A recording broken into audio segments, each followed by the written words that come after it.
여러분 안녕하세요. 오늘 제 친한 친구 손혜 언니를 소개해 드립니다. 언니 좋은 아침이에요. 안녕하세요. 저는 스테파니의 아주 친한 언니, 대구에 살고 있는 신선혜라고 합니다. 한국에 살면서 어떤 환경 문제를 제일 많이 본 것 같아요? 제 생각에는 한국에서 여러 가지 이제 환경 문제가 있지만 특히 일회용품 쓰레기, 일회용 플라스틱 사용이 많다는 거예요. 요즘 이제 코로나로 인해서 이제 음식을 포장하고 또 집에서 배달 음식을 많이 시키게 되잖아요. 그래서 그로 인해서 생겨나는 이제 포장 쓰레기가 예년에 비해서 엄청 많이 늘었다는 거예요. 그리고 최근에 또 가면 식당이나 카페에서 다회용 식기 그리고 컵 대신에 일회용을 많이 대접을 해요.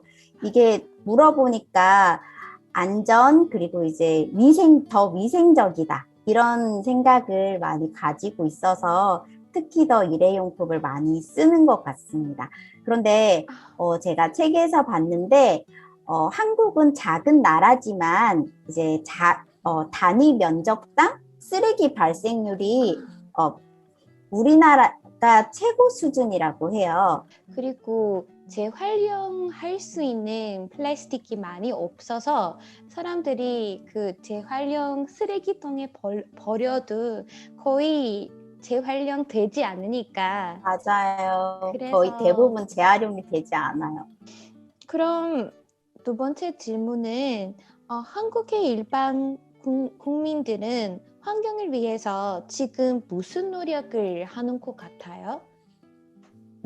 한국에서는 제일 노력하고 있는 부분은 분리 배출인 것 같아요. 그래서 한국에서는 이제 제 생각에는 다른 나라에 비해서는 이제 상대적으로는 분리 배출을 잘하는 것 같아요. 사실 책에서 봤는데 우리나라가 재활용률이 50%도 채 되지 않는다고 해요.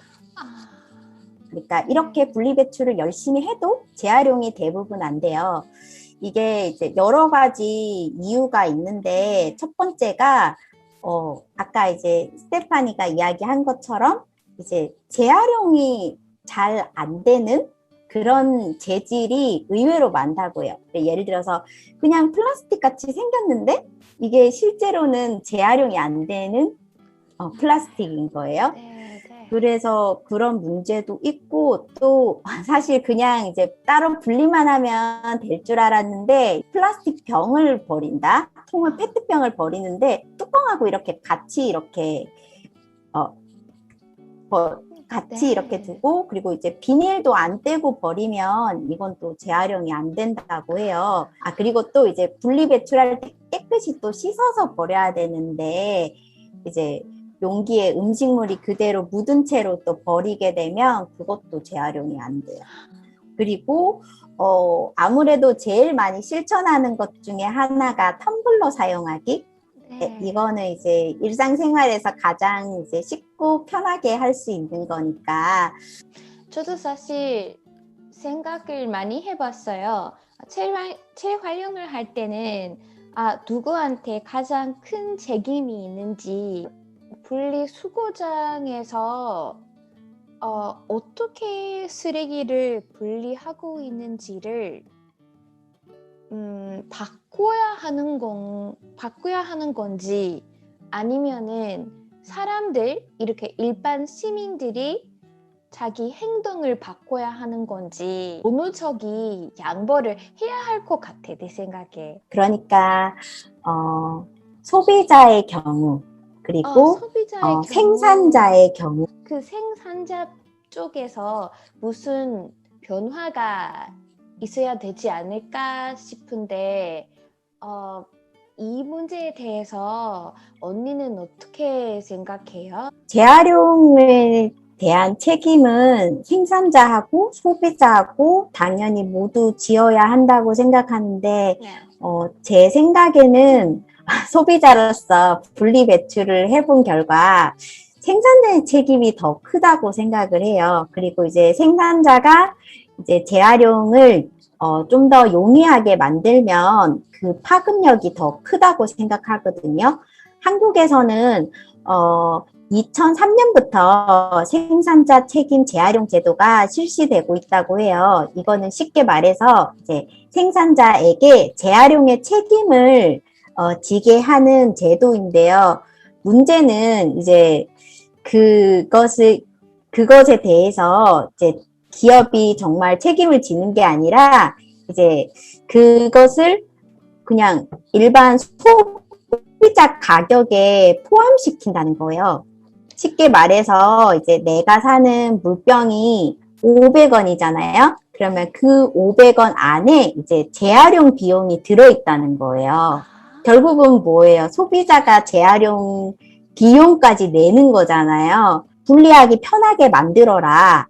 이런 것을 요구를 해야 된다고 생각을 해요. 그러니까 이제 이거 예를 들어서 페트병 이거 비닐이 잘 안 떼지는 거 이거 다음부터는 잘 떼지게 만들어라. 이렇게 요구를 해야 되고 그리고 소비자도 당연히 이제 그런 소비자도 당연히 이제 분리 배출을 용이하게 해야 되는데 생각해 봤을 때 그러니까 우리는 그 분리 수거장을 한 번도 본 적이 없잖아요.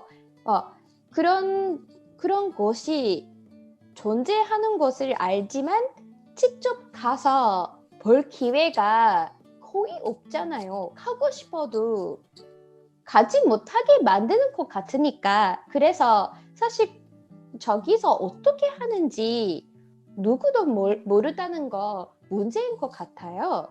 그리고 혹시 거기에 가서 그 분리를 잘 못하는 경우가 있다면 차라리 사람들을 더 많이 고용시키고 아니면은 기계로 분리를 더 잘 해야 이 문제를 해결할 수 있을 것 같은데 물론 돈이 더 많이 들고 누가 그 돈을 내야 할지 고민을 해야 하는 것 같은데 맞아요.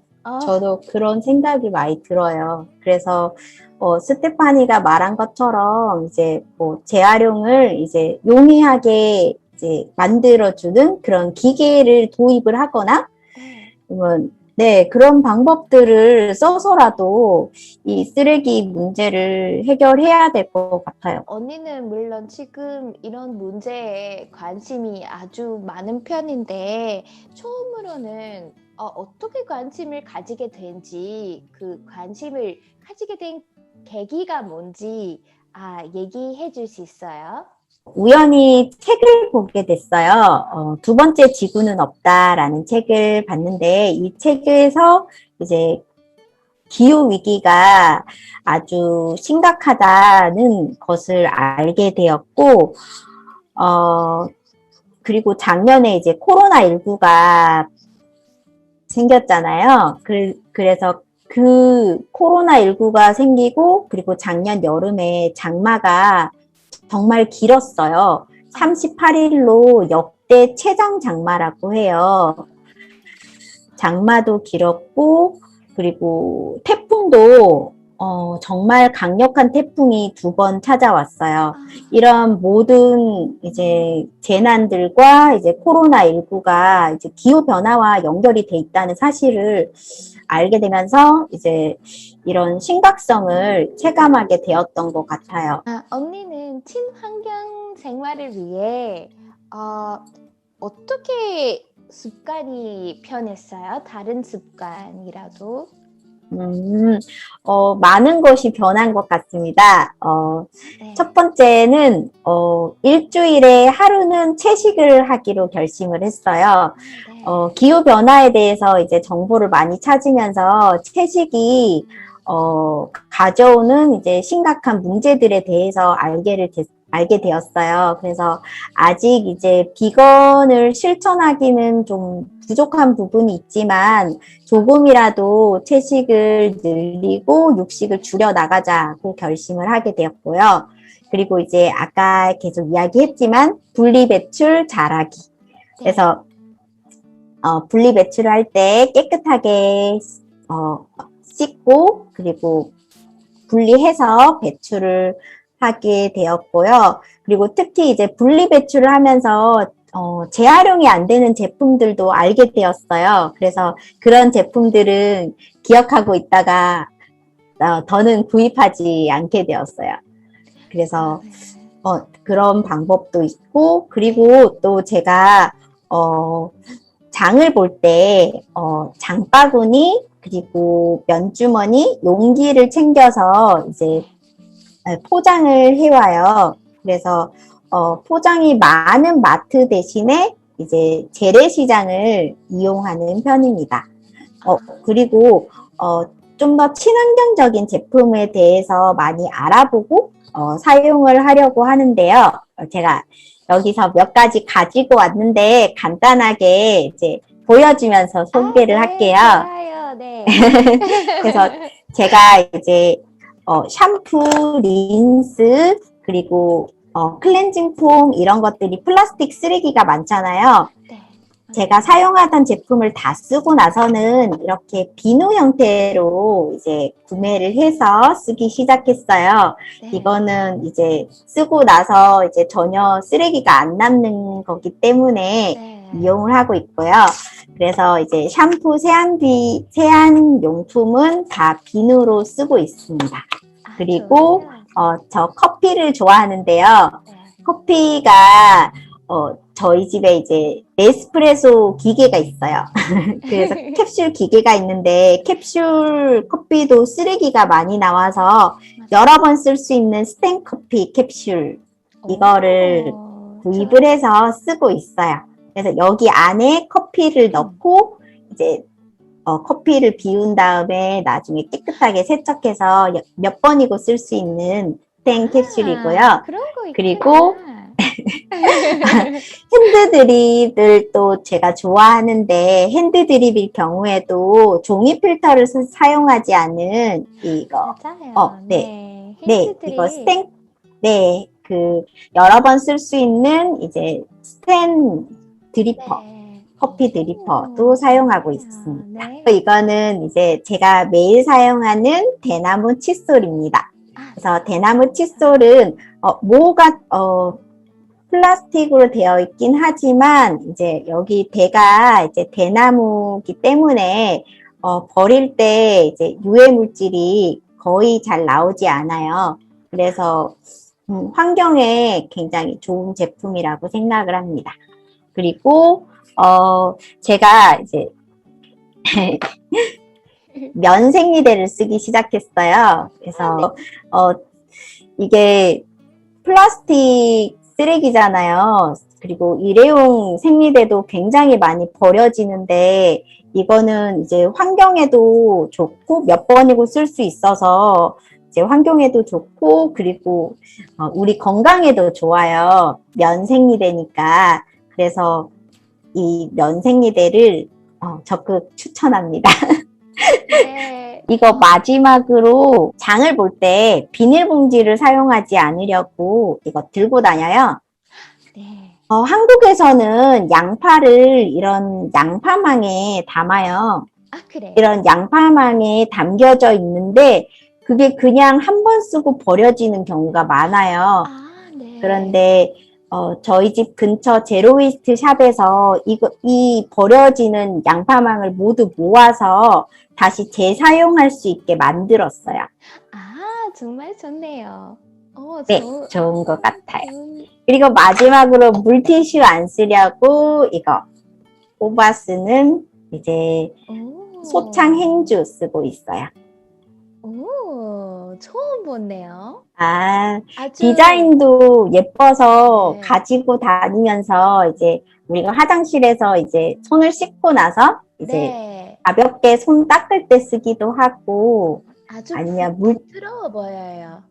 네, 부드럽고 이제 몇 번이고 빨고 이제 삶아서 써도 돼요. 사실 제가 이렇게 쓰고 있는 제품들 대부분이 이제 가까운 동네 마트에서 살 수 있는 물건들은 사실 아니에요. 제가 네. 인터넷으로 주문을 하거나 조금 멀리 있는 이제 친환경 가게에 가서 이제 사야 돼서 점점 더 많은 곳에서 이런 친환경 제품을 판매했으면 좋겠어요. 가게나 레스토랑, 카페에서도 이제 친환경적인 생활을 실천하고 있다는 것을 보여주면은 소비자들에게 이제 더 긍정적으로 다가가고 이제 그런 것을 실천하는 이제 가게를 더 많이 이용할 것 같아. 네, 친환경 생활을 조금 더 실천해보고 싶어하는 분들에게 어떤 말씀을 드리고 싶어요? 세븐 R이라는 말이 있어요. 그래서 7가지의 R인데 rethink, 다시 생각하기, refuse, 거절하기, 그리고 reduce, 줄이기, 그리고 repurpose, 다른 용도에 맞게 사용하기, reuse, 다시 재사용하기, recycle, 재활용하기, 마지막으로 rot, 썩히기. 그래서 이런 7가지의 원칙을 잘 지켜서 일상생활에 적용해 보는 것을 추천하고 싶습니다.